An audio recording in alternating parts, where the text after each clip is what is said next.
마태복음 5장 10절 의를 위하여 박해를 받은 자는 복이 있나니 천국이 그들의 것임이라.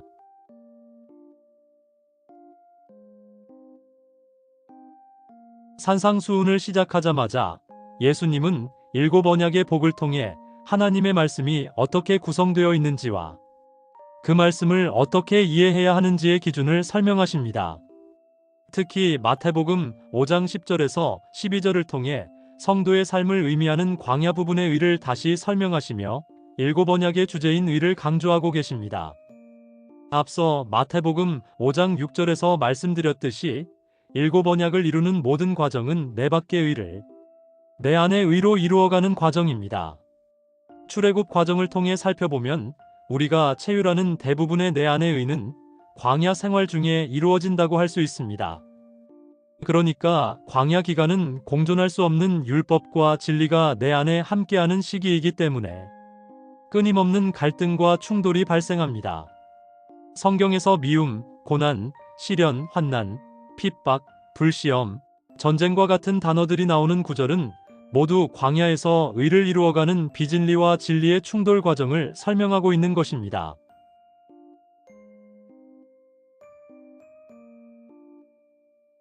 따라서 의는 성도의 광야 삶을 특징 짓는 단어입니다. 이를 이해하기 위해서 먼저 성경에서 말하는 광야에 대해 알아보겠습니다. 이스라엘 백성이 죽음을 상징하는 홍해를 지나 살리심을 받은 후 말씀에 이끌려 마른 땅에 올라보니 그곳이 광야였습니다. 광야라고 번역된 헬라어 에레모스는 버림받음, 포기, 적막한 지역, 황무지를 뜻합니다. 성경적으로 광야는 시험받는 곳, 생명의 물이 없는 곳, 세상 것이 없고 말씀만 있는 곳, 겉에 말씀이 속에 말씀을 덮고 있는 곳, 율법이 보이지 않는 진리를 알게 하는 곳, 나의 의의 옷을 벗는 곳, 겉사람을 태우는 곳, 진리의 가르침을 받는 곳 등으로 해석될 수 있습니다. 어떻게 설명하든 광야는 무엇이 부족한 곳으로 이해할 수 있으며 이러한 부족함 때문에 하나님은 이스라엘 백성을 시험하고 훈련하시는 장소로 이용하셨습니다. 이곳에서 그들은 믿음과 순종을 배우고 하나님의 인도하심을 경험하게 됩니다. 그래서 신명기 8장 2절에서는 내 하나님 여호와께서 이 40년 동안에 내게 광야 길을 걷게 하신 것을 기억하라. 이는 너를 낮추시며 너를 시험하사 내 마음이 어떠한지 그 명령을 지키는지 지키지 않는지 알려 하심이라라고 말씀하셨습니다.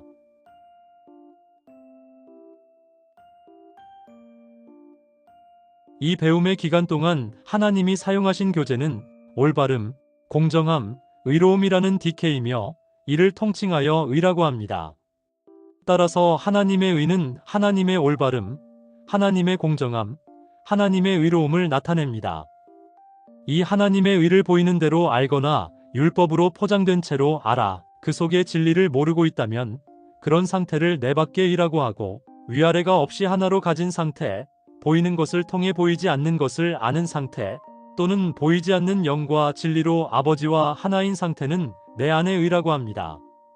그리고 박해하다라고 번역된 디오코는 폐주시키다, 추격하다, 핍박하다라는 뜻도 있는데 겉사람이 받는 박해와 속사람이 받은 박해라는 양면성이 있는 단어입니다.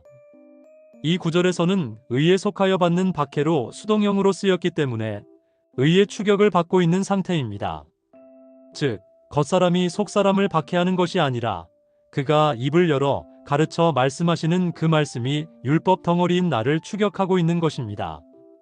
그러므로 의를 위하여 박해를 받은 자는 그 안에 진리가 된 사람들이 섬기는 그 섬김이 있어 내 밖의 의가 내 안의 의로 바뀌게 될 것이기 때문에 복이 있다고 하는 것입니다.